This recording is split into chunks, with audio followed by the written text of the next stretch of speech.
Május 1-je tulajdonképpen a májusdi pünkösdi ünnepkör évadkezdő napja. Első napjának valamikor legszebb mozzanata volt a májusfa állítása. A fa tulajdonképpen már a kereszténység előtti időben a tavasz szimbólumává vált, az ifjúság mágikus szokásainak egyik jelképe lett. A május 1-jén állított szalagokkal, virágokkal, borral, esetleg zsebkendőkkel díszített fát pünköstkor bontották le, néhol ki is táncoltatták. Tudjuk azonban, hogy néhány helyen, így Nagykéren is pünköstkor állítottak májusfát. Egyik-másik faluban május 1-jén meg pünköstkor is állítottak fát.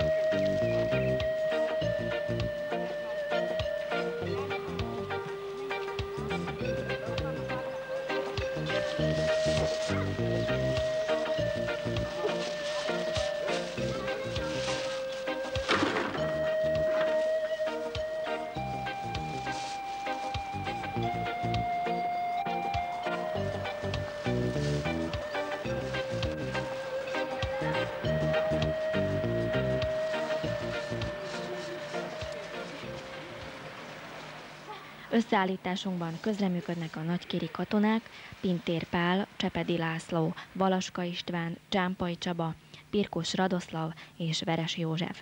Ők vállalták a régi hagyomány felélesztését Nagykérem.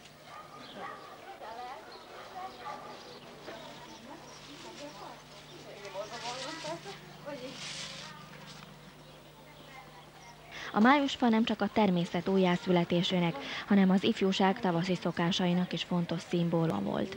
A legények állították az eladósorban lévő lányoknak, akik várták is azt nagyon. Hisz a ház elé állított fáról lehetett megtudni, hogy a lánynak már volt udvarlója, vagy legalábbis a figyelem középpontjában állt. Az a lány, aki ilyenkor nem kapott májusfát, a közeljövőben nem is számíthatott férjhez menésre.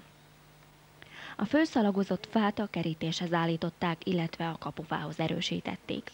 Ezután bekopogtak a házhoz, s felkeltették a lányt is. Előfordult, hogy a gazda már borral várta őket. Májusfa állítás után a háznál lévő lányt szeretőjével együtt kiénekelték.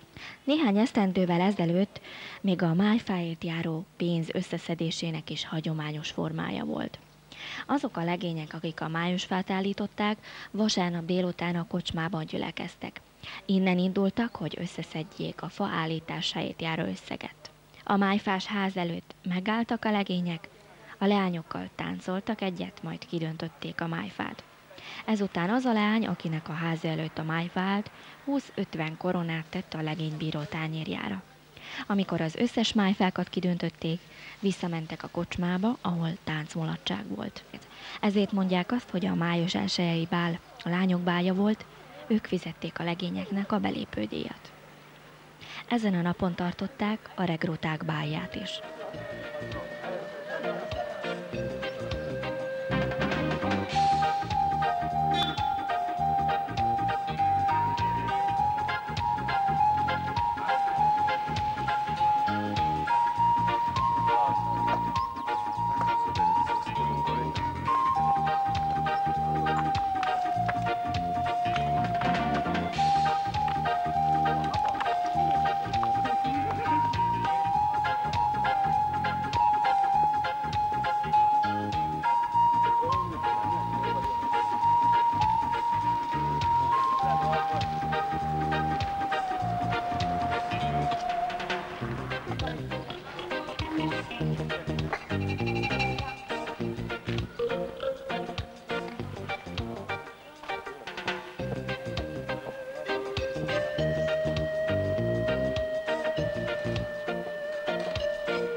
Most Baroszkizi néni emlékezik a régi időkre. Hát az, amit állítottak a faluba, az minden lányé volt, az mindenkié volt.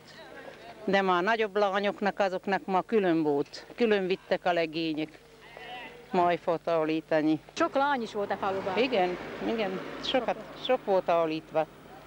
Volt, akinek reggel el is veszett a majsfája. Most akkor azért, mert a udvarló ellopta? Nem.